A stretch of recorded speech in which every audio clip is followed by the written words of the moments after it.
Bonjour tout le monde et bienvenue sur cette vidéo Formule Excel. Dans cette vidéo, je vais vous montrer comment utiliser la fonction si en créant un tableau de tournoi à partir de rien. Alors c'est parti. Donc on va avoir un total de 8 équipes. Donc on va créer l'équipe 1, l'équipe 2,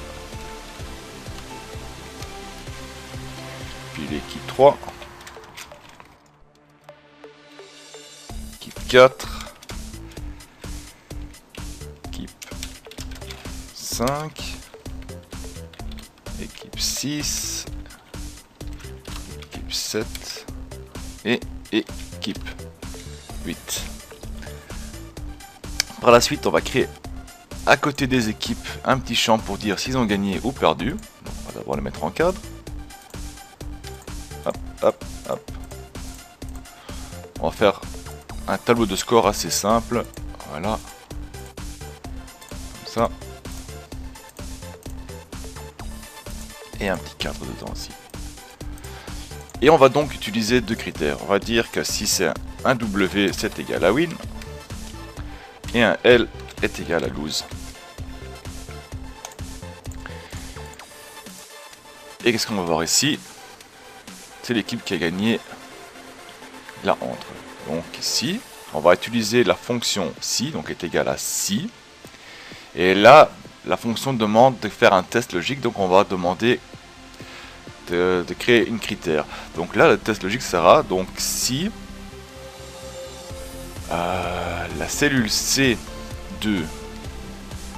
est égale à, entre guillemets, parce qu'on va utiliser du texte et non du numérique, donc on va mettre ça entre guillemets. Donc si C2 est égal à W, alors on met le nom de l'équipe 1 dans le cadre ici.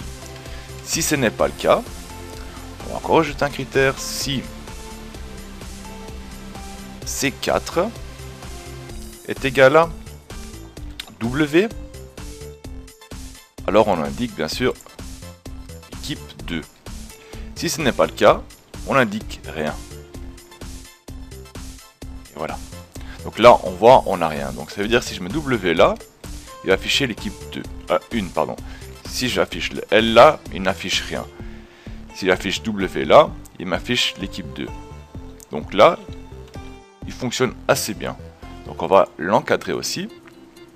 Et on va copier la formule. Et on va la coller dans l'autre cadre ici. Sauf qu'ici, on va changer donc le C2 en C6. Et le résultat se trouvera dans B6. De même pour le C4, on va le changer en C8. Et le résultat se trouvera dans B8. Et ainsi, on va l'encadrer. Alors, de même ici. Attendez, ici, pardon. On va coller la formule. Et là, ça sera le C10. Et le résultat se trouvera en B10. Ici de même, ce sera le C12. Donc on va voir si le C12 comporte le W ou le L. Et le résultat, on le prend dans le B12. Voilà. Aussi dans un petit cadre. Là, on passe au dernier. On colle la formule. Et là, on va vérifier le C14 avec le B14. Et le résultat ici, c'est le C16. Et le résultat B16. Et on va le mettre en cadre aussi. Et ainsi de suite. Donc on va faire un petit test. Donc W, l'équipe 1 a gagné. L'équipe 2 a perdu. L'équipe 3 est perdue. L'équipe 4 a gagné. L'équipe 5 gagne. L'équipe 6 perd. L'équipe 7 gagne et l'équipe 8 perd. Donc on voit l'équipe 1 a gagné, l'équipe 4 a gagné, l'équipe 5 a gagné et l'équipe 7 a gagné. Maintenant on va continuer. On va placer celle-là ici. Hop. Voilà. Et ici de même, on va coller la formule de nouveau dedans.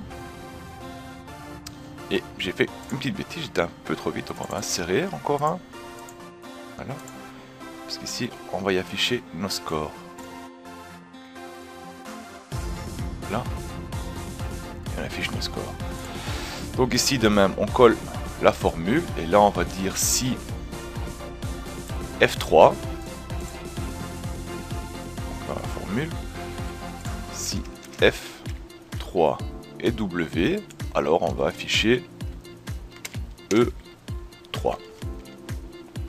Et de même, si F7, alors on affiche le E7. Voilà. Donc là, on va dire que l'équipe 4 a gagné et l'équipe 1 a perdu. De même ici, donc on colle la formule CTRL-V. Et là, on dit aussi si E11 gagne, alors on affiche l'équipe 11, c'est F ici que j'ai indiqué. Voilà. Ici, l'équipe perdante, ce sera le F15 et l'équipe donc E15. Là, on va dire que le gagnant c'est l'équipe 5 et le perdant l'équipe 7. Et donc nous avons notre grande finale ici.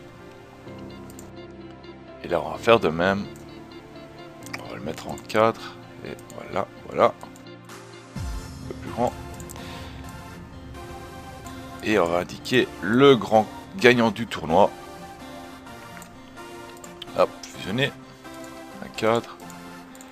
Et si on va indiquer est égal à... En fait, un simple coller, on va faire de la formule de nouveau. Et là, on va faire le même test. Si I5 est égal à W, alors on affiche le H5, celle-là ici. Donc, si I5, on affiche H5. Ici de même, si c'est I13 qui affiche W, alors on va montrer le H13. Et voilà. Donc on va dire que le grand gagnant est l'équipe 5. L'équipe 5 et le grand perdant est l'équipe 4. Et donc voilà, nous avons l'équipe gagnante de ce tournoi. Et maintenant, pour terminer, on va mettre une petite mise en forme, rendre ça plus joli quand même.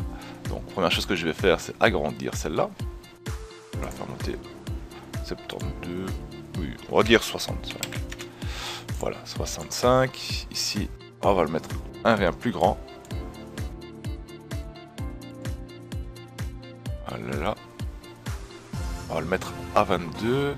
Quoique j'ai envie de mettre toutes les équipes à 22. On va faire ça. Pour sélectionner plusieurs, il vous suffit de tenir le bouton enfoncé CTRL et de cliquer gauche sur les cellules que vous voulez. Vous allez tout sélectionner en même temps alors et vous allez pouvoir donc ajuster les grandeurs en une fois. Il ne faudra pas faire cellule par cellule. Alors ce qu'on va faire ici c'est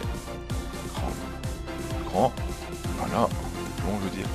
On a combien? 21, on va mettre 21 ici aussi. Hein. Voilà, et de même ici. Voilà, et celle-là. Voilà, voilà, voilà. On va tout mettre au milieu. Ça donne quand même plus beau et plus propre. Et puis nous allons encore insérer donc une forme pour lier le tout. Donc on va faire ça. C'est le plus facile. On va le donner une couleur noire. On va le copier et on va le coller à chaque fois. Là.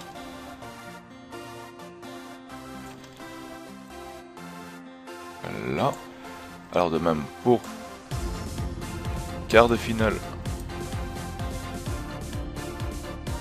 Là. De même. Voilà. Et puis pour la grande finale aussi. Hein. On va relier les deux. Si vous voulez, vous pouvez ajuster la grandeur. On va la mettre bien au milieu. Et vous avez donc votre tableau de score pour un match.